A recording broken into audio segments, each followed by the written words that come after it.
خايف. أول ما شفته عرفته بنفسي، أنا المقدم سامح النجار، وعندي أسئلة ضرورية للأستاذ محمود أتمنى يجاوبني عليها.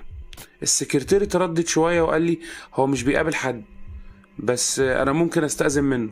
وبعد محاولات دخلنا الأوضة، لقيت محمود السوهاجي قاعد في الضلمة في ركن، قدامه كوباية شاي باردة وعينه ثابتة في نقطة واحدة في الحيطة. رميت عليه السلام وقلت له أستاذ محمود، عندي أسئلة بخصوص مقتل عادل مختار. رفع عينه عليا بسرعة وبصلي بنظرة مليانة رعب وسألني بصوت واطي، هو احنا دورنا جه خلاص؟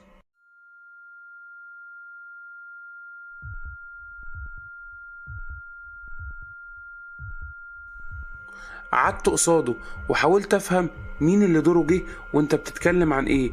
قال لي احنا كنا خمسة وبس، وفاكرين اننا فوق الحساب، لكن هو لسه فاكر مستنينا واحد ورا التاني.